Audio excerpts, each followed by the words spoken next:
All right, Mavs fans, welcome back. Mavs losing streak continues. I think we're up to 6 now.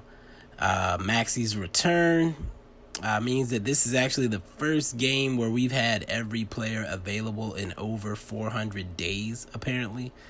Of course, the Mavs lost to the Suns in this second game in heartbreaking fashion. We blew a big lead in the first game as well.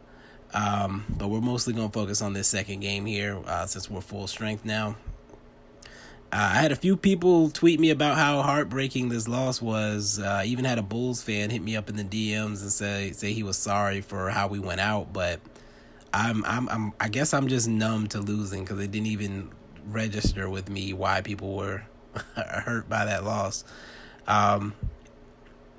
It's okay though. I'm truly taking heed to the optimist's request that I not have any strong feelings about this team until 5 games into Maxi's return, which is next Monday after the Wolves game. So after the Wolves game, however I'm feeling about this team is how I feel about this team. I'm giving them a chance to get whole, giving them a chance to get healthy. We'll see, but in the meantime, let's break down this most recent game specifically, and before that, I'll hit y'all with a couple of quick ads.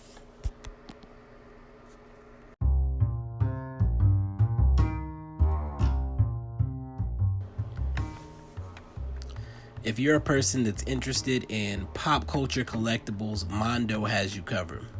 Mondo works with major artists and studios to forge beautifully designed, licensed products that navigate pop culture. It started with posters, then soundtrack LPs, and has blossomed into the ever-expanding hydra of art-forward entertainment collectibles. That's games, puzzles, apparel, and toys. If you're interested in purchasing or just browsing some Mondo merchandise, hit me up on Twitter or wherever, and I can get you a special link to check out their website. Also, Mondo is kind of paired with Alamo Drafthouse. And if you're not aware of Alamo Drafthouse is dinner, drinks, movies, and events all under one roof. Their attention to detail in film presentation and programming has made them a second home to movie fans all over the planet and earned accolades from the likes of Entertainment Weekly, who said that they were the #1 theater in America, Wired.com, who called them the coolest movie theater in the world, and Fandango.com, who called them one of the best theaters in the country. If you're interested in purchasing Alamo Drafthouse movie tickets or gift cards, again, hit me up. I can get you a link.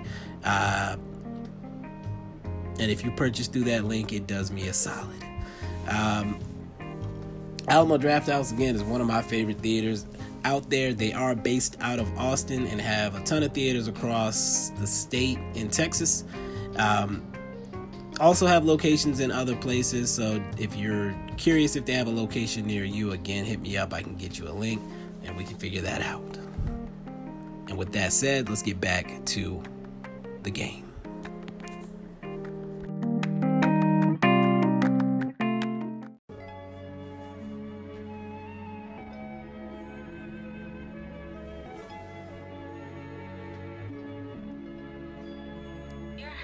Hello and welcome back yet again to the Bibbs Corner podcast. I am your host, as always, Mike Bibbins, on Twitter at Bibbs Corner, and we're gonna go ahead and jump straight into the stats from tonight's game. We're gonna bypass the first Suns game. We took 2 L's. Let's focus on the most recent one.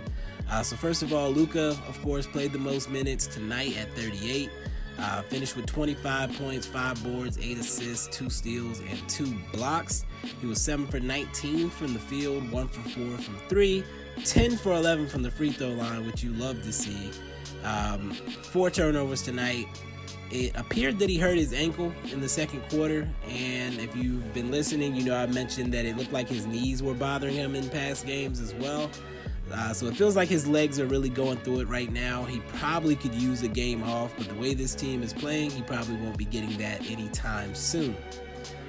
Second in minutes tonight was Dorian Finney-Smith, a little over 37, 5 points, 5 boards, an assist, and a steal. 2 for 7 from the field, 1 of 4 from 3, 2 offensive rebounds. He did have the CP3 assignment tonight and was thoroughly roasted. CP3 finished with 34, 9, and 9 on 70% from the field and 57% from 3 on 4 for 7 shooting. So it was a rough night for DFS on both ends of the court, but encouraging that he was able to play 37 minutes, working his way back from COVID. And again, I'm not allowed to have any major reactions to anything until next Monday, so we're going to keep it moving. Jay Rich was third in minutes with just under 37 and had a huge game. 24 points, 5 boards, 4 assists, 2 steals. He was 9 for 16 from the field and 2 for 6 from 3. 4 for 4 from the line. He also had 2 offensive rebounds, and he was just hustling all night. He had a big putback dunk off a Luka airball. He played really hard on both ends of the court. I love that he was getting a lot of action going to the rim, especially at the beginning of the game. Definitely need to see more of that and less of him just being stuck hoisting up threes. If we can get some more action at the rim from him, that gives us another look. And that was kind of one of the things I was hoping for coming into this year. So if he's more comfortable, if he's more aggressive, then that's a good thing. Speaking of which, Porzingis played 34 minutes tonight, finished with 19 points, 10 boards, an assist, a steal, and 3 blocks. He was 6 for 15 from the field, 3 for 7 from 3, and 4 for 4 from the line. He had a couple good plays in this game, but for the most part, it feels like he's rushing every single shot he takes. I feel like he just gets the ball. He's kind of looking down, and then he just quickly looks up and flings the ball toward the rim area. Again, still waiting for him to settle in, and I'm not allowed to have any big reactions to anything until next Monday, so let's keep it moving. The fifth starter tonight was Maxey. We were told before the game that he would not be playing more than 20 minutes. He ended up playing about 18. 2 points, 6 boards, an assist, and a block on Ayton, who was promptly placed on the wall. 1 of 5 from the field for Maxey, 0 of 1 from 3, and we will not discuss what that 3 looked like. He had a terrible lob attempt to Willie that hit like the top corner of the backboard, and he got his pocket picked by CP3 after confidently pushing the ball up the court, then realizing that he couldn't handle the ball. He looked rusty, but definitely glad to get him back. He also led the team with 3 offensive rebounds tonight in his 18 minutes, which just goes to point to the lack of guys we have that put any effort in. 7 offensive rebounds by this team, 3 for Maxey, 2 for Jay Rich, 2 for DFS. All guys that were out with COVID and are still recovering from that. So just some food for thought there. Off the bench, we actually kept the bench kind of tight tonight. THJ played 31 minutes off the bench. He finished with 18 points, 4 boards, 2 steals, and a block. 6 for 12 from the field, 3 for 7 from 3, 3 for 3 from the free throw line. The type of game that you would want from THJ on a regular basis. Not too hot, not too cold. Of course, hotter is good, but he usually is on one end of the spectrum or the other. But every now and then he will give you a game like this where he hits his average and shoots well from the field. So no complaints from me on THJ tonight. Next off the bench was Jalen Brunson, who played 21 minutes, 11 points, 4 boards, an assist, and a steal. 4 for 9 from the field, 0 for 3 from 3, and 3 for 3 from the line. Nothing special from Brunson. Kind of did his job. Very ho-hum night. Not sure what he could have done more. There was a stretch where Luka was out. A couple of stretches where Luka was out, and it felt like we just kind of had nothing going. But it is what it is. Well, again, no big reaction from me until next Monday. I'm trying to keep to that. And then really the third person off the bench, because, again, it felt like we didn't go that deep. Willie, 14 minutes off the bench, had 4 points and a board. The next person off the bench was James Johnson, who I don't even remember seeing him on the court, quite honestly. He played 6 minutes, had 2 rebounds during that time. And then Trey Burke, apparently, I don't remember seeing him either. He played 3 minutes. He was 0 for 1 and had a foul in those 3 minutes. So, again, we kept the bench tight. We probably won't see Josh Green for a very long time based on the way tonight went and the fact that we're losing so many games. Definitely see Rick kind of keeping that bench rotation kind of short, trying to play our vets and leaders. So we'll see. We'll see what happens in the near future. I wish the team would send Hinton, Bay, and Terry down to the bubble, but doesn't appear that that's going to happen anytime soon. So, again, team only went 8 deep. We're trying to get back on our feet. I need to be getting me some sleep. Beep. I'm sorry, that was that was dumb. But yeah, we only went 8 deep. Curious what's gonna happen next. We do play our good friends, the Hawks, on Wednesday. So it'll be a good time to get back on track. Anyway, for tonight, player of the game, I'm giving to Richardson. He set the tone early by going to the basket aggressively. And that's something that we have not been doing, is trying to set a tone. So I was glad to see that. Did a good job there. This was his highest scoring game as a Mav and his first 20-point game since the Clippers game. So hopefully it's a sign of things to come.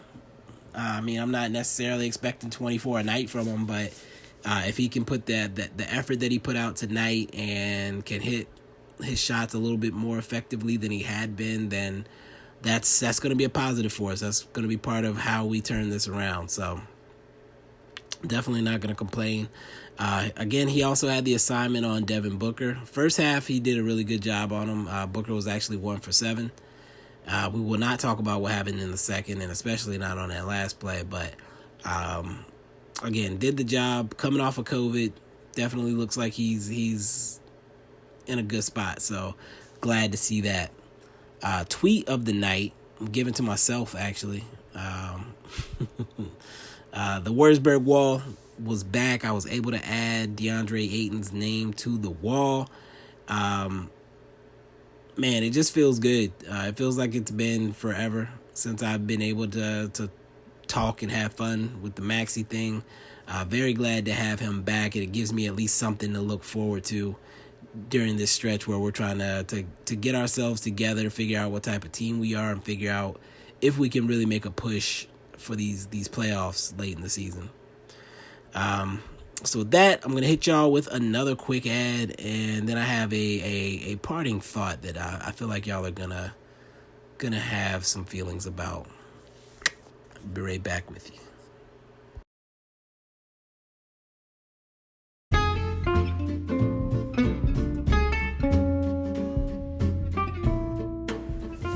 Hello, friends.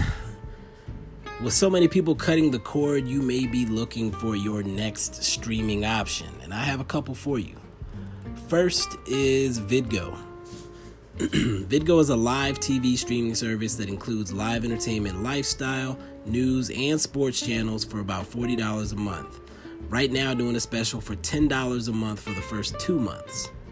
The service has locals from ABC and Fox, as well as entertainment channels like Disney, Discovery, sports channels like ESPN and Fox Sports, as well as NFL Network and NFL Red Zone. If you're interested in checking out Vidgo, of course, hit me up for the link. I can definitely get that to you, and you can get set up today. If you want to browse the channels, you can do that right there on the site. Additionally, Philo is another streaming service. It's actually one that I use. They offer 60 plus top rated television channels, including MTV, BET, AMC, Discovery, Food Network, OWN, Lifetime, TV One, all for just $20 a month. Philo offers premium add-on channels, including Epix and Stars. They have live TV, unlimited DVR, on demand, and content from top programmers are available on web browsers. They have functionality with Roku, Fire TV, etc., all except the first generation Chromecast devices. They also offer a 7-day free trial for new users. So again, if you want to check them out, hit me up for the link. That's Vidgo and Philo. And Philo I use to kind of supplement because my mom cut the cord as well. So she uses some of the Lifetime, OWN Network, ID channel, stuff like that. And that's not on YouTube TV, which I also have. So, yeah, just to check out the TV lineups, at least hit me up. Again, I can get you the link. And with that said, let's move on to our parting thoughts.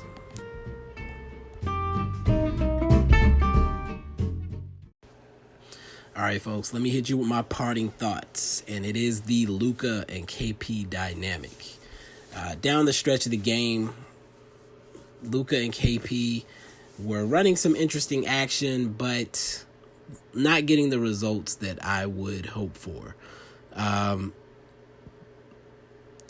saw KP trying to cut some, which I appreciated. Excuse me, I'm kind of struggling here. I saw them run a pick and roll action several times, which again I appreciate. I want to see them in a 2-man game. But what was happening in the pick and roll is that they were getting switches, and then KP was either incapable or not willing, or the game plan didn't call for it, but incapable of then taking advantage of the much smaller men. And then Luka was not really shifty enough to take advantage of the bigger man. And he ended up taking a lot of tough shots that he shouldn't have had to take. There was the one play where he was bailed out after Ayton kind of clamped him up there for a second.